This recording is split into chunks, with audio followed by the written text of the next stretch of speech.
Recording now, and I'm going to take us live to Facebook. Hopefully I can get it to work. Jay, nice wallpaper, man. That's great. Hey, thanks. It's the only room that has it. That's good stuff. It's the last one. Yeah, we took it out right. everywhere else. This is technically our library. Soon to be. Kind of. Where are you at? Where are you at? Your place? Yeah. Right. Yep. On the first floor. The girls are upstairs watching something else, so I didn't want to try to compete with that. So I kind of isolated myself in here. Yeah. You know. Congratulations, man. You play the piano? Oh yeah, a little bit. Yeah. How about yourself? Yeah. No. Play every day. I play 0 instruments. Anybody else play anything? No. Yeah. No, Always thought I wanted to play something, but never would invest the time into it. Right. Yeah. Yeah. I try to play every day, about an hour at least. Try, you know. Depends. Yeah. Nice. Yeah, man. Glad to be here. This is my first. Told everybody, Aaron and Andrea, before they got on, that this is my first Zoom or Skype meeting ever. So. Oh. I'm just glad to be here. That's crazy. Cool, like, it's amazing how it's every day. This is my first, man. Yep. Glad to be here. I can't imagine like working right now doing anything if we didn't have the capabilities technologically that we do now. I mean, it would change. I mean, school, you know, it wouldn't function. You know, I mean, it wouldn't work. You know, some people wouldn't be able to work. You know, a lot of people can work from home and do these virtual meetings, but we joke about them a lot at school, like, oh, another meeting. But at the same time, we're like, if we didn't have it, we would be in worse shape, you know? So it is what it is. Yeah, it feels like a nice connection here, you know, it's cool. Yeah. Being able to see everybody, which is cool. Oh, it made it to Facebook now. It's on there. Yeah, I think we're making it. I don't know. My husband's texting me, "Are you live? I can't find it." Yeah. Awesome. Oh, it looks like we are now. So, okay. I guess we're live. Kind of scary. Hey. What's up? For all the tens of thousands of viewers out there. Yes. Okay, well, for those of you guys who are watching us, welcome. And we're the artists associated with the social distance art in a time of quarantine at the Hub. So I'll let everybody introduce themselves and so I don't know, who wants to go first? I'm Jason Hoffman. I run Jason Hoffman Studios out of Lincoln, Illinois. And thanks, Aaron, for letting me show this series of work that started back in when this thing got started. So thank you. Glad to be here. Greg Billingsley. Thanks for allowing me to be in the show. This is my first Zoom meeting too, so I'm just like, yeah, sweet. I'm not the only. I'm looking at all the functions. I'm seeing that, you know, making sure I'm doing everything right. So, hello everybody. Hey. Okay. I'm Ian Shelley. I teach ceramics at Western. I'm Andrea Cliffmiller. I take Ian's ceramics class at Western. I'm also a BFA candidate in printmaking. I'm Jason Ackman. I'm a high school art teacher in Rushville and also a sculptor. And I'm thankful for this opportunity to exhibit with these fine people. For those of you that haven't had a chance to see the show, it is pretty spectacular. There's some neat work in there. So if you get a chance, check it out.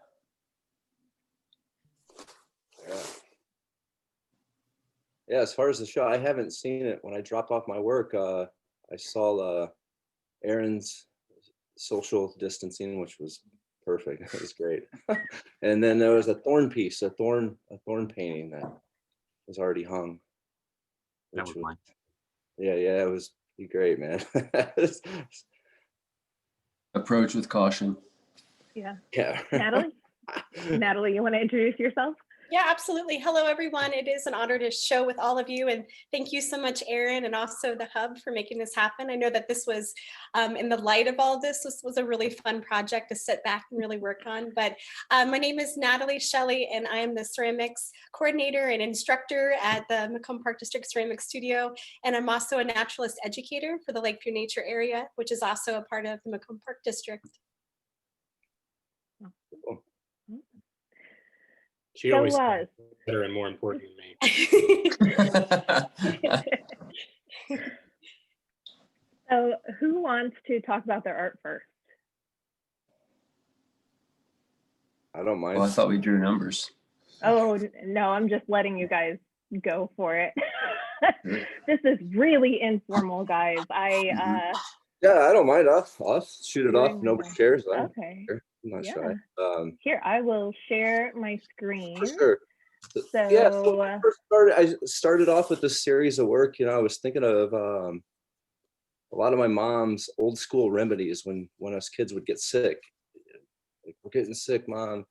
It was a lot of vitamin C, and I just remember, I don't know if anybody can relate to this, but I remember going to bed and it felt like a slime of Vicks. Man, she put that stuff on all over our chest, inside her nose, on the bottom of our feet. But shit, it seemed to work. I don't know. Those kids never really got sick, so I don't know. So it's just, it was like a cure. It's something that she always had in the house. That I remember this vintage bottle of Vicks ever since I was a little kid. Man, just goop it on, just yeah, and just. She always talked also about some of the best things that we could eat are grown within the dirt. And we wash the potatoes off. She'd be like, "Don't wash too much of that dirt off. You know, it's good for your immune system." So that's kind of where I did these couple baby bottles with dirt water. Where you know, it's kind of this idea, like, you know, parents, don't be afraid to let your kids kind of play in dirt type of thing, and just. I just wanted to kind of cast a little humor on this whole situation. I don't know, maybe even a little hope, you know. So just some of them are just kind of signs for the times too, you know. Sorry, we're closed. Yes, we're open. Kind of we're going back and forth, right in between, and right underneath those, this plug that's kind of unplugged. That's, I don't know. It's, are we open? Are we kind of felt like. Well, we're all kind of unplugged right now in some ways. So, yes, like I said, just trying to cast a little humor and a little hope on the situation, I guess. So, Yeah. Hanging around. Awesome. I kept seeing this driving around. You know, these masks hanging from mirrors. So perfect, simple sculpture, you know, like hanging around. More about the title than the materials itself, I think. Seems like this thing's been hanging around. It's going to be hanging around for a while. Anyway. Awesome. I like the reflection in that picture. That's cool. I do too. Awesome. Well, thanks, Jason. Who wants to go Thank next? you. I can go. Okay. It's nice to hear you, Jason, talk about having a light heart about the work related to this thing. I feel like I usually try to do that with my work, but for some reason this work came pretty dark, darker than my usual thing. I don't know if it's a cop out, but it's sort of been, and it also seems trite when you think about the impact it's had on people's actual lives and globally and jobs. And but COVID's been kind of like a black hole parked in the driveway of my house. And I usually use images or objects that look like my home in my work and have them in a astronomical arrangements with other things in my life. So the fact that this house sits on front of this drawing of Earth, sort of centered on Illinois, and has this weird object that looks like a COVID or a coronavirus on there, and sort of parked as like this weird black hole moon sitting outside Earth, because there's been times where, looking back on it, I feel like there really was like an event horizon that went by at about February or March, where there was the point of no return for us in a lot of ways. So it has been kind of a tense 6 to 8 months, at least for me, and a lot of anxiety. So I tried to imbue that sense into this work, and trying to keep it cheerful and or as cheerful as it could be with the color of the home, and uplifting in that regard. But there usually is some type of ominous something or other in my work, which is the object there. Maybe the image on the right, you can see the little knobs in there that are the little sticky proteins on those things. But I was surprised how dark this work came out in the end, because it didn't start that way. When Aaron asked us if we'd be interested in making work, I said, sure, we can do this. And my work starts in a fun place, and it went dark quick. Okay,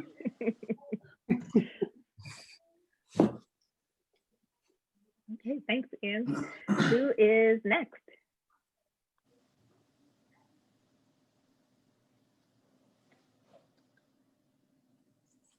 I guess I could go. Okay. I started the thorn painting. I started actually before the pandemic started, probably about a few weeks. For those that don't know me, I'm a farmer. I studied art. I was a paramedic for 10 years, and so the pandemic to me was like, I let my license go. So at the beginning, I was like kind of excited for it. I was like, well, I wish I had my license back so I can start helping people out, and I was worried about, I still have friends and stuff that are paramedics and nurses. And of course, out here we were, it didn't get here for a long time. I mean, it popped up. There was a few cases, but it really didn't probably hit until, maybe this summer. I'm obsessed with the numbers. I'm obsessed with them. I check them all the time. And right now, Schuyler County is number 11 on the New York Times coronavirus hotspots. It's number 11. Used a couple days ago it was number 10, but it got kicked off by a town in California. In the state of Illinois right now, our county is number 1. It's got the most. It's a hotspot. And then Cass County next door, it's also a hotspot. But probably about 3 weeks ago, Adams County, which is closer to me, which most of my people that I know are from that work the ambulance service. So it was a hotspot. It was their positivity rate was probably like, it was running like 17, I think was the highest, 17% of the people who got tested were positive. And that's pretty high. And then, they kind of started wearing masks, and, things shut down, and their positivity right now is at 4. So all the stuff they did tell us to do, it actually does work. But Schuyler County just hasn't really been doing that so much until now. But just for you people that live in Schuyler County, this is the time right now. This is, what we've all been worrying about. This is our time. And 3 weeks from now, it'll probably drop off. And then, in my opinion, that's probably the worst of it.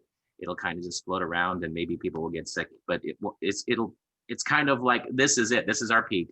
And then afterward, the rest of this, if you can make it through to spring, it's going to be over. So I'm hopeful. But this piece here, like I said, I started before. And what it reminded me of was like when you're hunting and, you wound your animal, and then you got to track them. It just feels, for some reason, I just felt like like you're following the path of the blood, your blood trail. But I like to walk in the woods. There's not much else to do out here, so I like to walk in the woods. And during that time period back in the wintertime, during the COVID, when I was walking in the woods, just kind of, nothing else to do, you'd come on places where, animals were, something was hunting the animal, and then they found the animal. And of course, there was, the remnants of it, the blood and the snow, and the remains of it. So I don't know. I was kind of thinking about that, kind of thinking about something about, in this world, human beings, we've kind of forgotten what it's like to, actually be in peril. Everything is so, sanitized and everything. And nature kind of reminds us, this is kind of like a big reminder that guess what, you're not in control.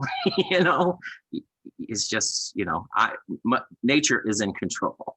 So, just kind of a reminder that, we're not so great, we can still, our world can still be turned upside down completely. And, the other piece I made in the summer, I wanted to be hopeful, but I too, I have anxiety really bad sometimes and depression. So to me, I've been using tar a lot, and it just feels that part of me that tar just, it's the blackness, the stickiness, and it's really hard to work with, and it gets all over everything, and it's that part of me that that I don't like, but I just tried to do something. I love color. I've been studying artists that are just color masters, and just try to put myself through that. But that's just what I've been doing. I haven't been home. I'm an essential worker. I work. Farming did not stop. We still had to go out. We had to do everything. We had to be around everybody. And I also work at the post office a lot. And so I've been exposed like a dozen times. And I think I might have gotten sick, but I tested negative. But right now it's like I said, I've been exposed so many times. It's I feel like I'm not scared of it, but at the same time, I just wish it was over. Yeah. So I haven't gone to see the show. I haven't been there. I really need to go and see it, actually. You do really, you really do need to come in and see it for sure. Thank you. Who wants Greg, to go it's next? nice. It's nice to hear that you're still making art. After all your endeavors, you're busy doing this and post office. You're doing all these things, but you're still making work, man. That's. I try. I should make more, but at the same time, I am thankful that at least I'm making a few pieces a year. Mhm. Yeah. Looks great, man. Okay. Who wants to go next? Okay, Natalie does. Let me get up to you. Where are you? There you are. All right. Oh, Natalie, you're muted. Natalie, you're muted. Oh, there you go. There I am. All right. I know it's that on-off game we're playing. I do it too. Yeah, this was a really, kind of a quiet work that I made, and it was one that it's interesting, as artists, sometimes it takes a while to get those ideas and figure out, what symbols you need to help represent what you're experiencing. And like Ian, both of us came to the representation of a house pretty quickly, as I think most people are, whether it's literal or abstract. And so these pieces are ones that really show this kind of duality of the two geographic locations where I've spent all of my heart energy during these past 10 months. So as I said, I'm kind of a naturalist educator. It just means I'm trying to help people become more connected with nature within our park district, and specifically at this special nature area that we have. We have 55 acres of restored tall grass prairie. And I'm an Ohio girl, there's prairies there, but I didn't really fall in love with it until I came here and took this job. And so I write a little bit about it in my artist statement, but on March 21st, if you remember, that was the day that the stay-at-home orders started for us. And for whatever reason, I felt like I was in just a flurry of activity. There was all these things I wanted to accomplish. I had collected some prairie seeds with some fellow naturalists the October prior in 2019. And so it was really, really cold. It was even, I think, maybe a little snow on the ground. So I wanted to cast these seeds. And that's what we do. We do this thing called, it's kind of like a winter sowing of seeds, so that they kind of get this nice germination cycle. So I stood on the edge of this prairie and I let all these seeds pass from my fingers onto the prairie below. And in the midst of this kind of chaos, this anxiety that we were all having as we were entering this, especially this time of unknown with COVID, I really felt this sense of promise and optimism in these seeds. Whatever it became, it could be kind of started as a touchstone for me. And I'm a ceramic educator, so like a lot of educators that we're talking with today, you know, we didn't have students in our studios anymore, or at least I didn't. And so much of my energy went into really like memorizing and falling in love with this prairie. And it started with casting those seeds in March. And so my husband and my daughter, we would go out constantly out to this nature area, and it became kind of this refuge. We even started calling it like the ranch because we were just out there and like enjoying it. And I really connected with watching these prairie plants. They start very low and they start very small on the ground, but their emergence, you know, it just continues through the months. And I tried to every month learn the names of new ones and, you know, fall in love with the particulars of that species. And what I really loved too was learning that these prairie plants, they're so special. Some of them have root systems that go 15 feet underground. And so the resilience of that, the fact that, you know, no matter the weather, even like prairie burns, we just did one from this same location where I took these plants that are in the show. All of these factors still allow these plants to survive and make it to the next year. And so it really seemed like a sense of promise. It was a place I could hold optimism in my heart. And so very quickly, this body of work came out. In all of my ceramic sculptures and drawings, I'm trying to create a sense of stillness and repose and quiet. It's, you know, really reflected in the clay body. I use a frost porcelain, kind of a mid-range clay that I've been friends with for more than 10 years. So, you know, that clay body, it doesn't need any glaze. You know, each one of these little houses, they are hand pinched and formed. I lost a lot of them. And that's something I really love in the process, is the fragility of them, making them so thin, pushing, you know, my pressure almost to the point of breaking. And so that felt very, you know, reflective of what we were all experiencing being here at home. You know, this whole situation's been fragile. And so having these homes that I filled with the dried prairie plants, lots of forbs and different grasses, the ones that I've fallen in love with the most, like boneset and mountain mint and yarrow. So these are all pulled from the prairie and really put into these houses. Again, kind of calling back to that idea of those root systems being so deep. And that really felt like what we've been doing, you know, these past 10 months. There's 10 houses for the 10 months that we've all been experiencing this collectively. And so that's a representation of that. I really love too that these prairie plants came from a section of prairie that we just burned.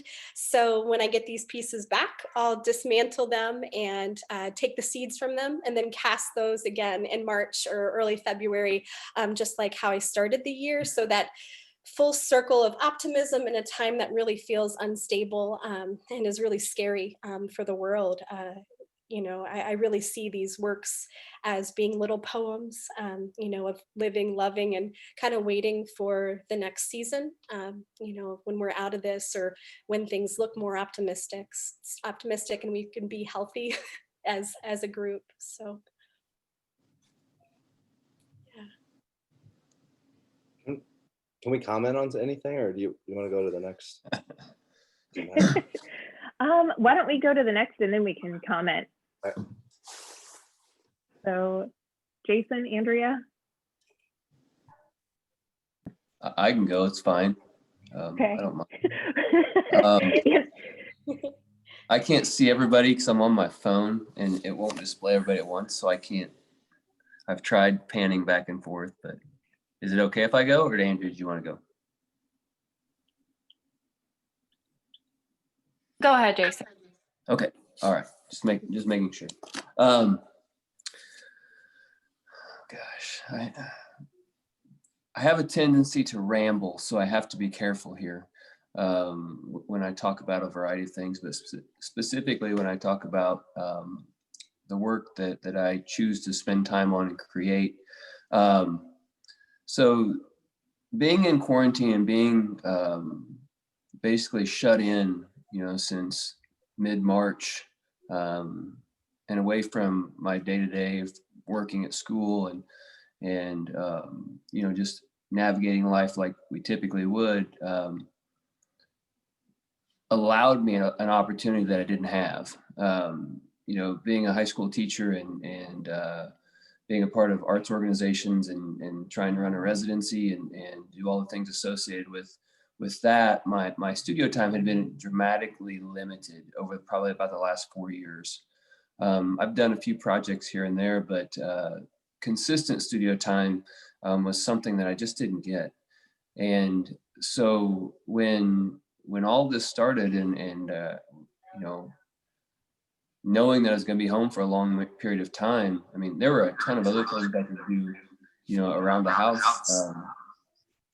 Cutting firewood, I do that every day, which was great. So I could catch up on that. But having that time to spend working on sculptures was an extreme blessing. And it's been one of those things where I've had a difficult time expressing that to people, because I know there are people that are dealing with horrific, things right now. Family members have gotten sick or passed away. People are out of work and money is extremely tight. People are separated from their families and so forth.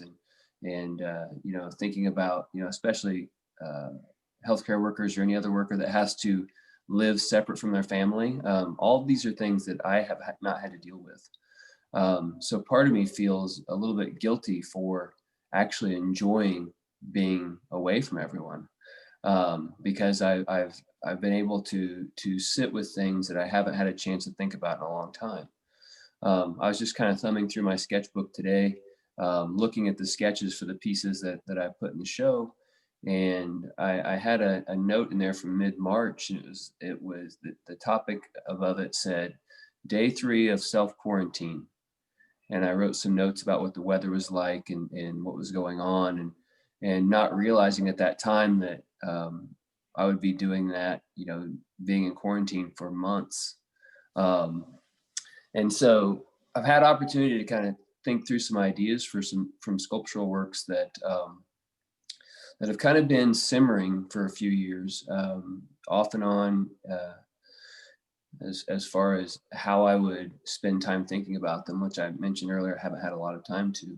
But as far as the works that are in the show, I'm kind of the opposite of some of you guys, where not a lot of my artwork is so much about, I don't know, it's not happy, but it's not sad.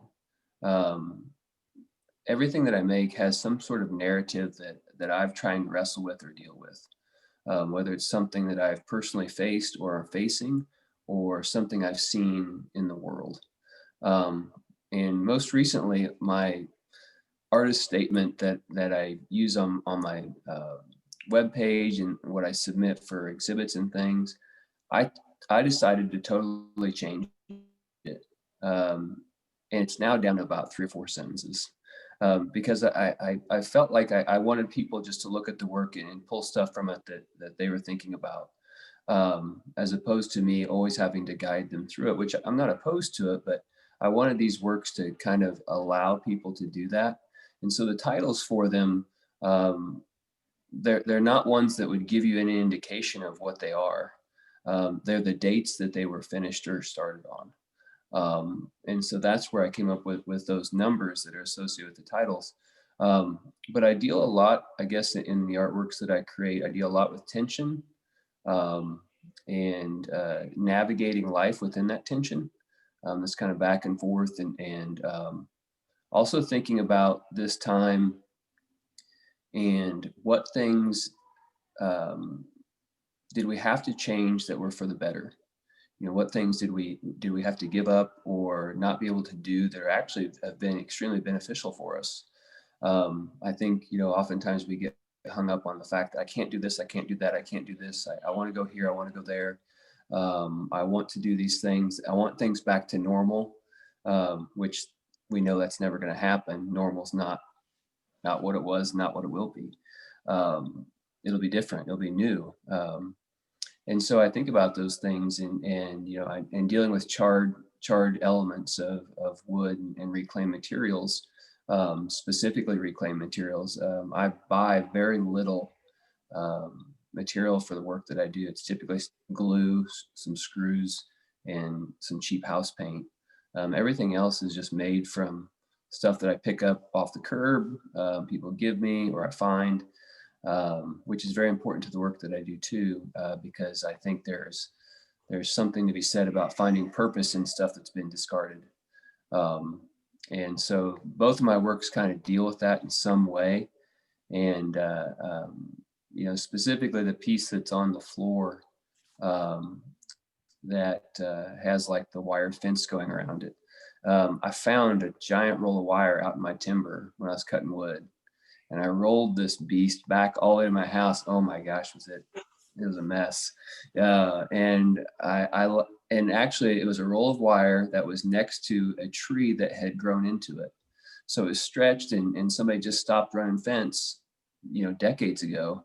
And so I cut it off, and seeing that wire growing through the fence kind of prompted some thoughts there too. So that's kind of where the idea came for the way the fence looks like it's going through the beam. And then the charred pieces, again, you know, taking material and trying to look at it differently. You know, so both pieces deal a lot with that. And there's a lot more to these pieces that of course I could speak to, but I'm trying to be better about not doing that as much, you know, because, you know, as the maker of whatever it is, you have ideas in your mind of what you're intending for it to look like, what you're intending for the viewer to take from it, or experience when they see it. But at the same time, as we all know, once we set it out in the world, it's no longer, you can't stand by it every day. You know, you can't be there holding its hand and saying, no, that's not what this is about. And I think that's important to allow people to do that. You know, when I brought my students in, I brought several groups of students in small groups, of course, when we were in session to see the show. And it was really nice. It was early parts of the show where it wasn't fully together because Andrea, your pieces weren't there yet. But I had to get the kids in there then, or I wasn't going to get them in there at all.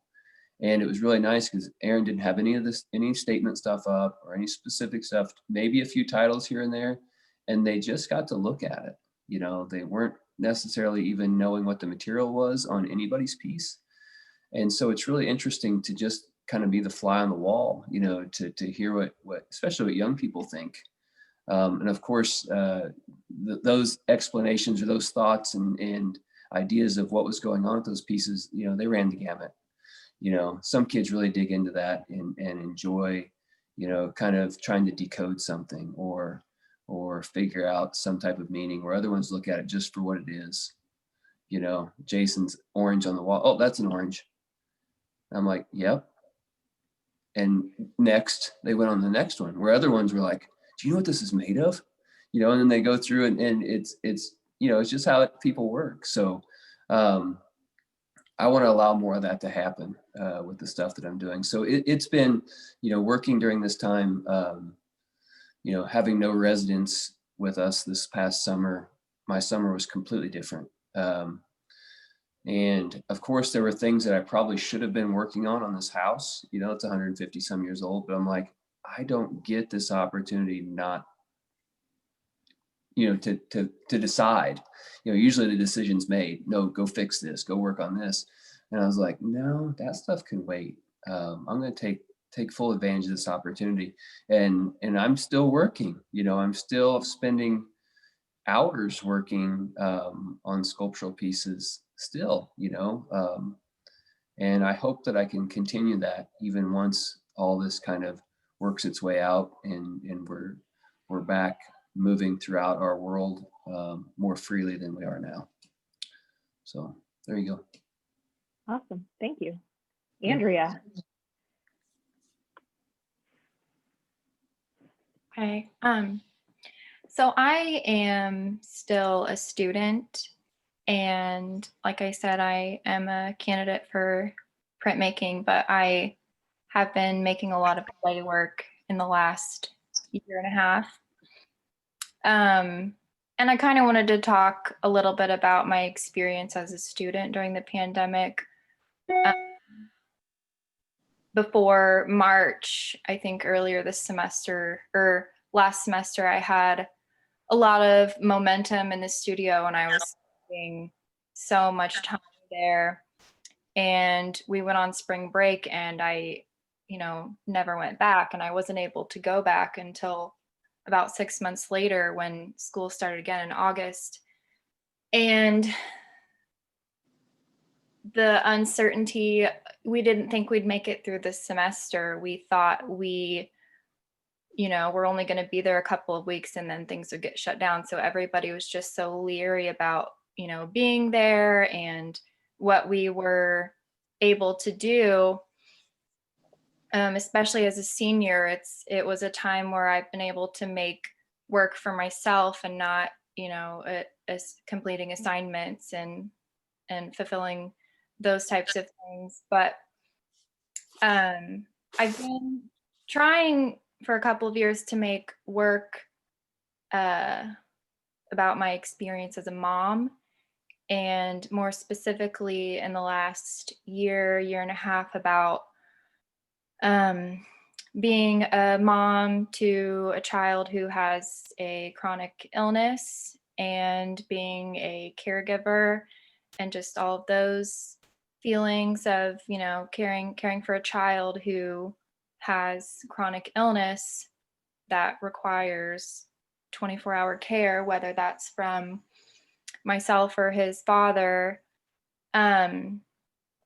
And he is considered high risk right now, and that has made me very afraid of what we do and, what we've been doing for the last 10 months. And it's felt just as anxiety ridden today as it did in March. So what really changed for me during this time after I went back to school was my studio practice as a student. So before the pandemic hit, I lived in the studio, whether my son was there with me or not. Every minute I had available to be there is where I was. And then now I'm not comfortable taking him with me, and I'm not, I have a very set amount of time that I could be in the studio. So I think what changed for me the most was what I did when I was there.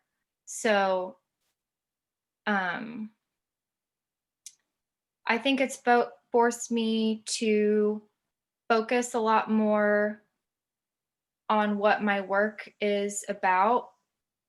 So in both my printmaking studio and the clay studio, I've been working on making these circular forms, whether they're in multiples and I attach them or arrange them or make a composition for a print. And I think, being in the studio most of the time alone, before I was used to just, everyone in the department being around all the time, and then kind of went from that to working in the studio by myself very deliberately has allowed me to really start thinking critically about what I'm making and why. So these circular forms have just kind of been a repetitive thing for me that I've been working through. And I think the way that I've had to approach making work the last couple of months has really helped me as a student focus on what I want to do and what I want to make and why. And I think it's starting to mean a lot more to me now than it did when I started it. And I think it's given me a lot of time to figure those kinds of things out as a student and an artist.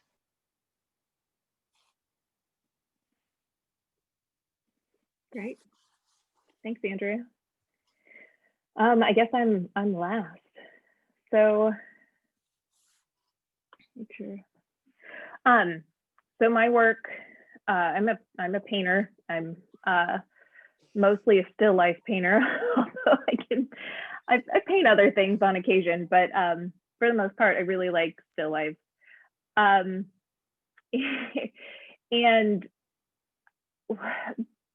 I finished several paintings during quarantine and really got working, but this was the one probably that spoke the most and really actually came out of quarantine.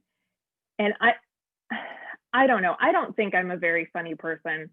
So the fact that this kind of came out of me makes me laugh. So this is a socially distanced Manhattan, and it's all the ingredients, and they're just kind of all spaced out, with the exception of the ice and the glass are together.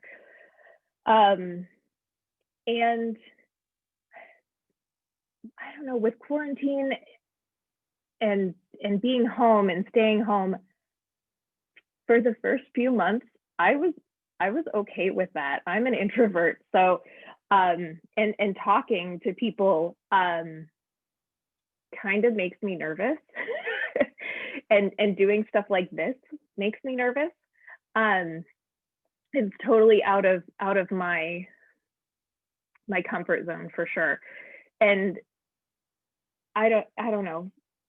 So this kind of came out of I'm okay with being at home. I'm okay with being socially distanced. And I found myself as we've started venturing more out into public, really keeping a distance from people. Like I don't get very close to people anymore. And if I do, it makes me very nervous.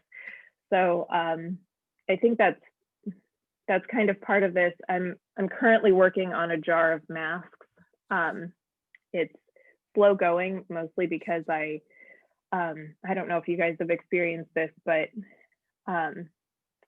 sometimes my anxiety with COVID and everything just takes all of the energy out of me. And then also with running the hub too and trying to keep everything afloat, I just having to deal with so many different things. I haven't been as productive as I would have liked to, or as I'd like to say that I was. So yeah, there's humor in this piece for sure, because I think I had to find the humor in it. Otherwise, I think I would have fallen in a very dark hole. So, and I'm done. I'm not gonna. So, what do you guys think? Jason, you had some Cheers, comments or cheers. yeah. Hey, I'm drinking an undistanced Manhattan right now. I'll tell you what I think about this painting is, so you were quarantined with your family. There happens to be 4 objects and there's 4 of you. So I'm trying to figure out like which bottle is you, which one's Jason, which one's kids. And then like the cherry thing on the bottom, I'm like, maybe that's like COVID, Maybe. I don't know. But yeah. That's what I think when I see your painting. That's funny. Yeah, I didn't think about that at all. So I'm gonna stop sharing. But yeah, there are definitely 4 objects in my thing, in my piece. So Jason Hoffman, you had some comments or thoughts or? Oh, and the piece with the ceramics house, the houses with the ornaments that kind of grew up into them. It's nice that they were left open, like usually houses are kind of contained, they're closed off, no different than the fashion that you wear your clothes around your body. It's your shield, your home, the clothes you wear is like your shield. it was just nice to kind of see those things open, those things grow up into them, where I don't know, it just seems like you see often now that homes are closed off, family has to speak from a distance outside their windows, it's just, it was just a little thing that it was nice to see those homes open, Yeah. see through them, things coming through them. It was nice. Yeah. Yeah, we had an experience like that with my dad. So my dad had COVID and has just recently gotten over it. But the day after Thanksgiving, we went to drop off leftovers to my parents, and we could only see my dad through the window, and he could only stand up for like 30 seconds to see us because he was so exhausted from having it. But yeah, that openness, that's one thing I think I miss probably the most about this, is that openness, that feeling of being able to go to my friends' houses and walk in, and having them come in and walk into my house. That's right. I think difficult. My sister, I have a couple sisters, and they called, my one sister called before, right before Thanksgiving, and said a couple in their family had a few, just weren't feeling well. So it was just like, well, with everything going on, it's just like, I don't see them much, it's just like, I usually see them Thanksgiving and Christmas once a year. I see them, we're just so distant. It's what it is, but it's disappointing, just hope for a better, things are gonna I think we're right around this thing, I hope, just keep hope is all I do. And I don't think we're gonna get together this Christmas either, but it's just, it'll make it more special the next year. So it's just kind of look at things on the brighter side of everything, it's easy to get stuck in that negative. It's easy, it's contagious. That stuff's contagious. You gotta, and it's easy to get caught in that mind trap of the negative. Like, just gotta, and it's tough, man. It's tough to stay positive. Just it's a challenge. It's every day you have to force yourself to look at things on the brighter side. So I try to do that as much as I can. It's just, and after 10 months, it's tough. What else do you say? So Yeah, no Yeah. kidding. try to Yeah. stay positive. This is good. This night is good, man. It's nice to connect to Zoom, and for Zooming, Yeah. good to talk to somebody. I felt like when I first got into the Zoom, this is my first thing. I was like, I just don't feel like there's a personal connection with anything. I've actually only had one FaceTime conversation in my life, and I just felt this distance with it. So I just never, old school with just calling somebody. But this is cool, man. It's just, there's a connection with this technology that it's pretty cool. Yeah. Yeah. I'm happy about it. Awesome. Yeah. Have you guys had any, I don't know, with my studio practices throughout this whole time, I have moments where I am super productive, and then other moments where I just tank and can't get anything done. Is anybody else experiencing that? A lot of the second part. Yeah. My I'm stuck first- right now. Yeah, I understand. The first work I wanted to make for this was, I spent a week trying to figure out how I could make a toilet flush constantly in the gallery, just for a week. He did. It would have cost too much money. That's awesome. Circulation Yeah. pump. That's what you need. Yeah. Oh yeah. No, It but just seems that kind of a common thread, Aaron, you mentioned it, Jason, you mentioned it. It's sometimes it's hard to get in that mind frame to make art when you have grants to write, you got school to teach, kids to attend to. It's, sometimes, art making, I sometimes I feel selfish about it in some ways. So, not selfish, but maybe I should be doing this, you know, and but Mhm. you gotta make time for it. Or it's not gonna happen. I don't want, you know, the word selfish kind of seems as a negative connotation to the word, but man, it's just when you have this to do, you got that to do. It's tough to get into that mental. It sounds like Jason, you just, I'm doing this. Like this is what Yeah. matters. I mean, I had a conversation with another teacher and artist where I shared the same thing with him, and I said, you know, I don't talk a lot about it with people because I recognize the stresses that are there for some folks that I don't deal with. And he gently reminded me, is like, but that's all right that you're doing that. He was like, everybody's doing whatever they can to stay afloat, to keep their mind right, you know, and not fall apart, you know, and I think maybe the outlet of being able to work in the studio has been the thing that's helped me do that. You know, most recently though, it just, I would say about a week ago, it got to that point. Well, it's probably the week, yeah, right after Thanksgiving, to where I was just like, I didn't realize how much anxiety I was carrying around with me based on how I was living and how the world's living. You know, and I'm like talking to a friend of mine, and I said, it's this stupid mask. I said, not that I'm opposed to wearing it. I wear them everywhere, and I wear them at work. And I said, but this mask is the thing that has become like such a divisive thing within our world, especially within our community.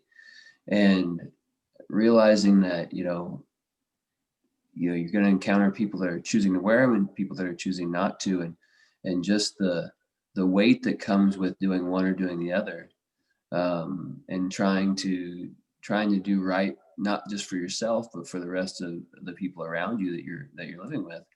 But, you know, trying to do something that helps you keep your mind square and straight.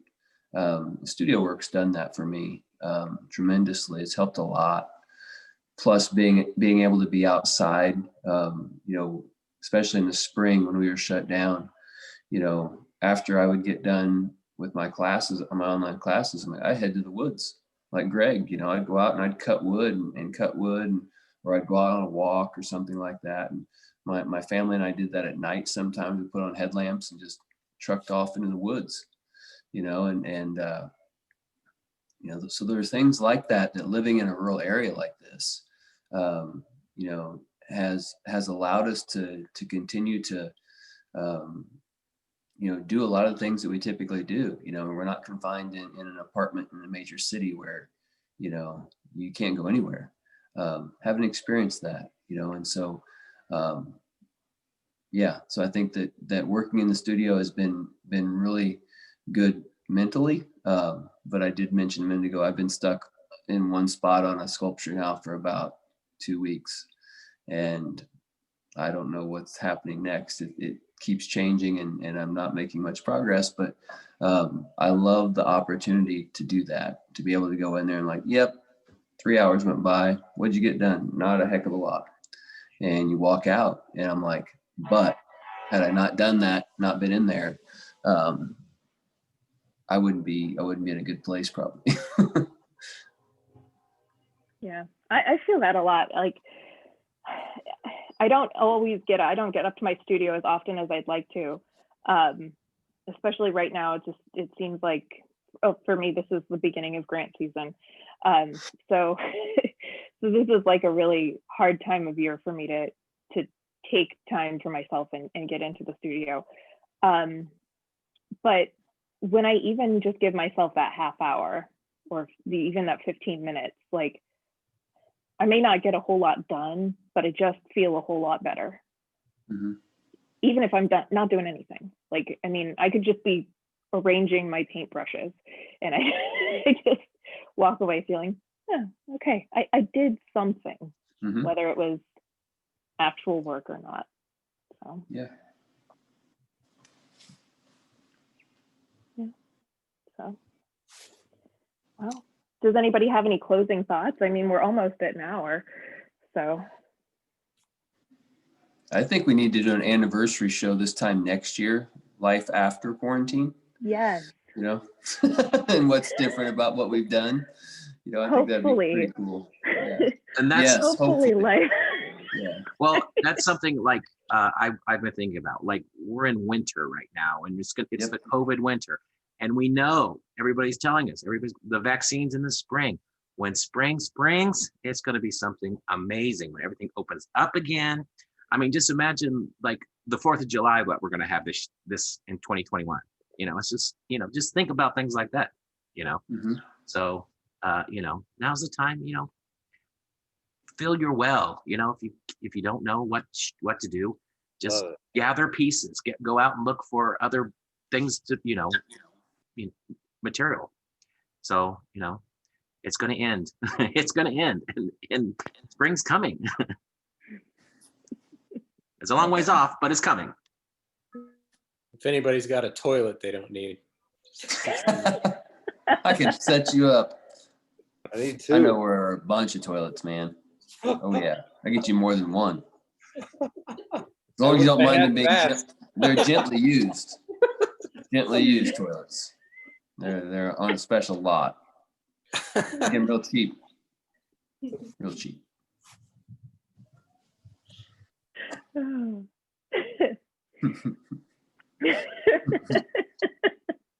I should start a marketplace store that sells gently used toilets. I think that's a good Maybe idea. I could make a lot of money, I think. You You know? just did. It's on. I'm your man. There are no test drives though. You buy them as is. As is. That's how they go. I should stop now. I should. No, I think you Cool, should keep man. going. Oh, okay. Well, Aaron, does thanks for anybody- putting all this Yes. together. Yes. Oh, you're welcome. Yes. Thank you, Aaron. Yeah, thank you. I'm thrilled. Like I told you guys, I really wanted to keep this like, and if I keep looking down, I'm looking at my phone to see if anybody has any questions. So if anybody is live with us still and has any questions, get them in. But We lost him with the toilet jokes. we did. I think like we went down to 3. Darn it. I'm sorry. Yeah. Hey, it is. This is all going on YouTube, just so you know, for Oh yeah. posterity. Yeah. This we're is like good. my We're just classroom every gonna- day. This is my classroom. This is what we do. This is We make artwork and we tell poop jokes and toilet jokes, you know, and we just roll with it. It's great. that sounds like the way my classroom used to be too. So Mhm. you know, yeah, I'm thrilled that we were able to connect like this, and I know like this whole thing is weird. Social distancing is weird. Quarantine is weird, but I'm just grateful that we were able to get to do this together. And I mean, it's pretty cool that we were all 7 able to jump on and do this Mhm. and talk. So I really appreciate you guys like rolling with me with all of this Sure. and my inability to keep anything straight. So nothing has been, yeah, I've just kind of been flying by the seat of my pants with so much of this stuff. So I appreciate you guys being patient. You bet. Yeah, so awesome. Well, I'm gonna take us off live. So, okay, No We have- questions, I assume then, huh? I stopped our live